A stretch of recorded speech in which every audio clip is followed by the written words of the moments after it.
if you don't listen to the voters, then 2027, you might listen to the returning officer.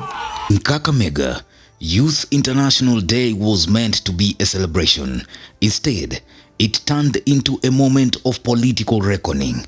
A university student looked President William Ruto in the eye and told him, "Your cabinet is non-performing." Then came the warning. If you don't listen to Kenyans, you might listen to the returning officer in 2027.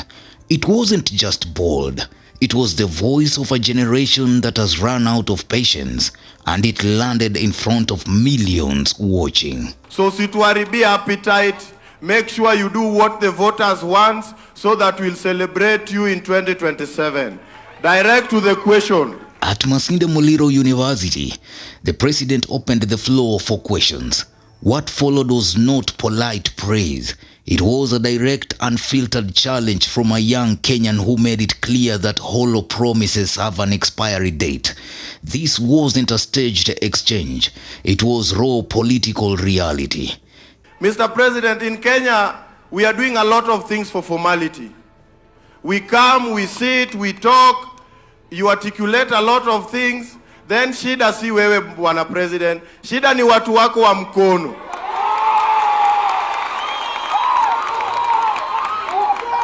Bwana President, watu wanasema unatenga lakini hautengi. Shida ni watu wa mkono.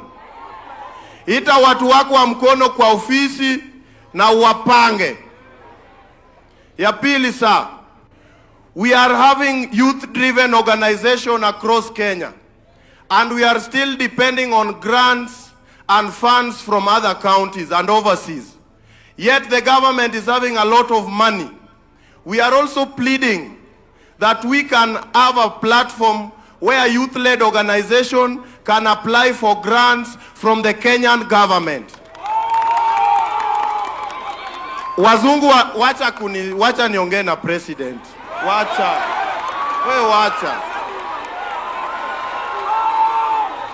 Bwana President, pesa iko kwa serikali yetu ya Kenya, and Kenya is very rich. Wazungu wanatuona kama omba. Yet there is a lot of money from the Kenyan government. If there are youth-led organizations that are doing youth programs, mtupe hizi pesa ili youth wapate kazi at the ground level. Kenya's Gen Z, born in the late 90s and early 2000s, is the most educated, most digitally connected generation the country has ever seen. They are less bound by tribal loyalties and more driven by issues, taxes, accountability, jobs, and justice.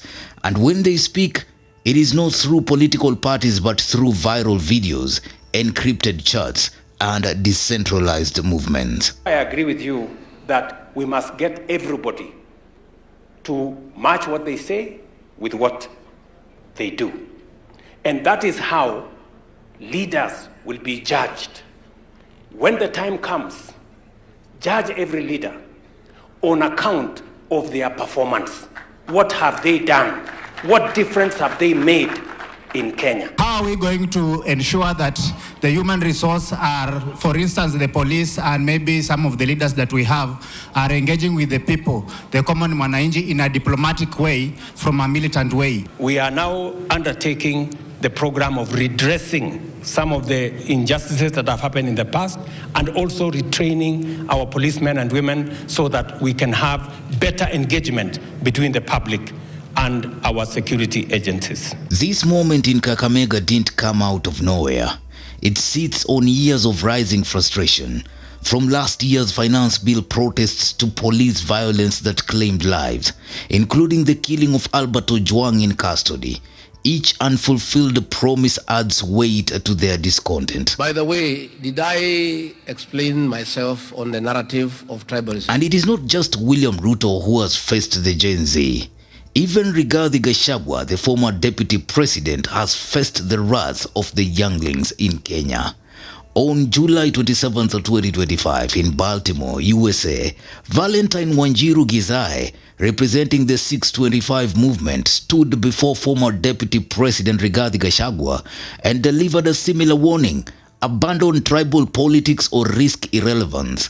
She even criticized his choice to address the crowd in Kikuyu, pointing out it alienated non-speakers. How are you going to engage us and find a way to position yourself or position this politics beyond one term and beyond the defense of Mulima? And by the way, I'm not embarrassed to be Kikuyu. I'm from Kirinyaga and Nyeri. You know, you can't get Kikuyu than that.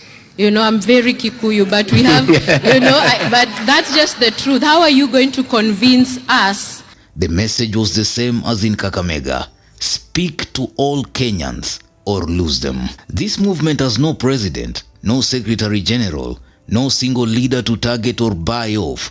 It is fluid, fast and unpredictable, organized online and grounded in shared grievances. That makes it harder to control, but also harder to sustain without a clear political strategy.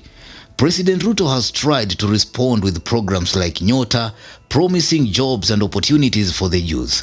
But critics point out that the funding is unclear, the rollout slow, and the benefits hard to see. His hardline policing, using live ammunition on protesters, only deepens mistrust. For the first time, millions of Gen Z Kenyans will be eligible to vote in 2027. Their independence from tribal voting patterns means they can swing results in ways the old political order isn't prepared for. They are an unpredictable electoral force. We as Gen Zs are saying we are tribeless and we are fearless. And the politics being done now is the way it was done 20 years ago, 10 years ago, you know. And that is what is really scaring us, because if we divide ourselves, if you say you're coming to the defense of Mulima, then there's someone in, I don't know, Rift Valley or Western who will also say they are going to that defense. And then there will be another group, I don't know, in, where? Coasts, yeah, we are going to that defense. And then now, there will be a vacuum gap and then Ruto will become president. Mimi nimetoka all the way from Uasin Gishu, nimekuja na pikipiki. Nikirudi wewe make sure umenipanga venye unapanganga watu. On behalf of the 100 comrades that are present, asante. The question is whether they will remain decentralized or coalesce around a political vehicle that can turn protest into policy. What is certain is that their message is reaching every corner of the country and beyond. One microphone in Kakamega carried a truth that's echoing through Kenya. The youths are done waiting, and the old rules no longer apply. In politics, moments like these aren't just disruptions, they are turning points. What do you think? Drop your comments. Newsroom, Maisha TV, Bushabi Jr.